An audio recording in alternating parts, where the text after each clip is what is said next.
Jade Valen was the kind of beautiful that made people pause mid-conversation.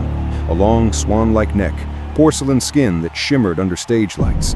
Her hair, thick, dark chestnut waves, had become her signature. Her eyes, lined with soft gold, always looked like they were keeping a secret. And when she smiled, calculated, distant, just enough to seem human, millions smiled with her. She wasn't just an artist, she was an icon, a brand, a flawless fantasy in a world obsessed with illusion. Her name graced magazine covers, fragrance bottles, lipstick tubes, humanitarian banners. She was the face of innocence, of elegance, of virtue. She sang of love, of loyalty, of healing. She cried on stage and thanked her fans for believing in goodness, and the world believed. For more than a decade, she played her role perfectly, until the cracks formed. They didn't scream, they whispered. A missed press event, a red carpet smile that didn't quite reach her eyes, a behind-the-scenes video of her laughing too closely with someone she shouldn't have. And then, one night, at 2:04 a.m., the first photo leaked. It didn't begin with a scandal. It began with restraint, with boundaries observed until they weren't, with silences until they turned loud. The first time Jade noticed David Lynn, he was shouting, not cruelly, but firmly. His voice cut across the rehearsal room like a conductor's baton. She was standing near the mirrors watching him correct a dancer who had missed a beat. He didn't soften his tone for her, didn't smile, didn't flatter. He told her to try again. And she did. That's when it began, not with flirting, not with charm, but with authority. With someone who didn't treat her like she was fragile or famous. She started showing up to rehearsals earlier. She began learning choreography she didn't need to. She volunteered for late-night reshoots, slow-motion takes, improvised movements. She watched how David adjusted lights himself when no one else would, how he carried injured dancers off the floor, how he moved like someone who didn't care about the spotlight because he knew exactly who he was without it. She watched his hands, how they shaped stories from silence, and wondered what they'd feel like on her. The first time she saw his wedding ring, she felt relief. Good, she thought. That means it's safe, off limits, untouchable. But she kept watching him. And at night, when the world went quiet and the lights of her penthouse faded into the skyline, she imagined him. Not naked, not kissing her, just standing there, still, listening, seeing her, really seeing her. During one rehearsal, he stepped in as a stand-in partner, just once. His hand grazed the small of her back. Her breath caught. Their eyes met in the mirror. He didn't smile. He only said, "Better." That night, she couldn't sleep. She wrote lyrics for the first time in months and threw them all away. Then came the day his wife visited the studio. A soft-spoken woman in flat shoes, a toddler clinging to her leg, a baby in her arms. Jade stood frozen in the corner, watching David bend down, zip up a small jacket, and kiss his wife gently on the forehead. She should have looked away. She didn't. And when they left, that little picture of a life she'd never be part of, something in her collapsed. David came back inside, warm, tired, smelling faintly of baby shampoo. She touched his wrist. He looked at her, confused, open. "Don't go," she whispered. And then she kissed him. It wasn't sweet. It wasn't gentle. It was a scream, an escape, a fall. He didn't stop her. And when they pulled away, breathless, stunned, they didn't say a word. Because they both knew it had already begun. 2 weeks later, in a hotel hallway, they were caught. A guest, a camera, a kiss. His ring still on. By morning, the photo was everywhere. By nightfall, so were the hashtags. But the worst was still ahead. The internet didn't wait for a confession. It never does. That photo, one blurred kiss in a hallway, was enough. Jade Valen caught mid-laugh, arms tangled around a married man, his ring still on, her image still wrapped in innocence. They didn't need context. They needed someone to burn. And she burned quickly. Hashtags arrived like knives. Hashtag cancel Jade. Hashtag she knew. Hashtag homewrecker. Hashtag false queen. Within 24 hours, 4 sponsorships cut ties. 2 talk shows removed her segments from reruns. Her music was shadow banned from curated playlists. Even fan accounts turned, not slowly, violently. The same people who once cried at her concerts now stitched her photos into viral takedowns. Her voice, once described as angelic, was auto-tuned into mockery. Clips of her old interviews resurfaced.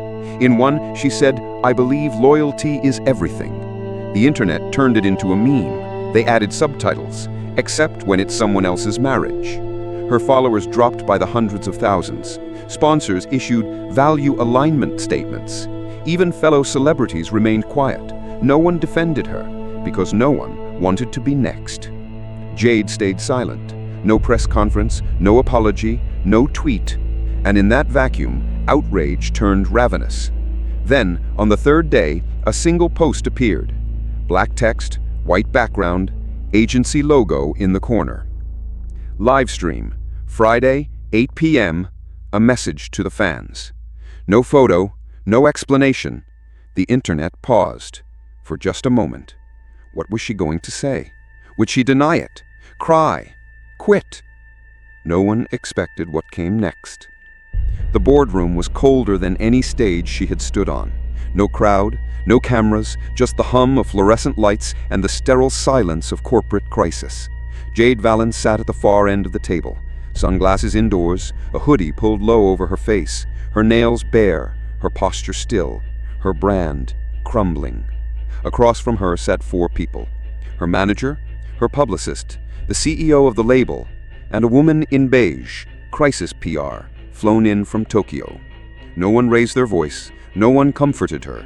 Instead, they opened a PowerPoint. They used phrases like controlled collapse, containment optics, and calculated remorse. The CEO didn't mince words. "You're losing $1 million a day." They laid out the damage. Streams down 48%. 6 brands canceled contracts. 2 lawsuits incoming. The investors were circling like sharks. Then came the plan. A live stream. No makeup, no filters, 1 light, 1 stool, 1 Jade. "We reframe the narrative," the PR woman said. "You surrender the icon. You give them the woman. Broken, bald, apologetic. Hair is your power. You give it up, you give them pain." They called it symbolic sincerity. Jade said nothing. Her eyes drifted toward the small white box pushed across the table. Inside it, a pair of clippers. Her fingers twitched, not from fear, from knowing. She was no longer a person in that room. She was a product in damage control. And her silence? They took it as yes. The prep room was small and smelled like antiseptic. Jade sat before a mirror she didn't ask for, the kind with cheap lights and no soul. Her hair had been brushed out into soft, cascading waves. Not styled, just unprotected. It looked like a goodbye. She didn't speak, didn't move. A young man stood beside her, barely 20, holding the clippers. His hand shook. He wasn't one of her usual stylists. His name tag said Yoon. He didn't look at her. Taped to the edge of the mirror was the script, 417 words of carefully crafted apology. She had rehearsed it twice. Now she couldn't even glance at it. The room felt too quiet, too loud. Every second ticked like judgment. She stared at her own reflection. The same face she'd seen on posters, billboards, TV ads, now pale, hollow, unreadable. She reached up slowly and touched a lock of hair. It felt unreal, like it belonged to someone else. Her fingers tightened. Her throat tightened with them. At 7:59 p.m., a knock on the door. "We're live in 60 seconds. She rose slowly, walked to the center of the room, sat on the stool under the spotlight. There were no glam lights, no makeup, just the hum of the live stream equipment. She looked into the camera, not at their fans, but at their judgment, and whispered, "To my fans." The countdown began. 3, 2, 1, and everything she thought she was about to be erased. She tried to speak. "To my fans, But her voice cracked. The words collapsed before they could take shape. Tears broke free, not the elegant kind, not curated, just raw. I'm sorry. I didn't mean, I wasn't thinking." The live stream chat didn't wait. Fake. Cry more. Where's the shame? Then the razor buzzed to life. Jade flinched. Yoon, the young stylist, stepped forward, his hands trembling. She didn't look at him. She just nodded. He placed the clippers at her crown, and in one clean stroke, a path was carved through her identity. A gasp escaped her lips, not from pain, but from the sound, the vibration of loss. Another pass, then another. To his wife, I'm sorry. To my fans, I'm sorry. To the girls who believed in me. Her shoulders trembled. Tears mingled with strands of chestnut. The weight of each lock pulled at something deeper than flesh. By the time the final strand fell, she was unrecognizable. Just stubble, just skin, just breath. She looked into the camera. I have nothing left to give. Then the screen went black. No one clapped. No one consoled her. They handed her a hoodie, a bottle of water, and opened a door. She walked out of the live stream room alone, into a hotel suite stripped of its soul. No mirrors, no TV, no minibar. Just white walls and waiting silence. Her phone buzzed uncontrollably, 13,904 notifications in less than 10 minutes. She didn't open a single one, just powered it off. Still wearing the hoodie, she curled up in bed, fully clothed, head on the bare pillow. She didn't move, didn't speak, didn't blink. Her fingers drifted up to her scalp.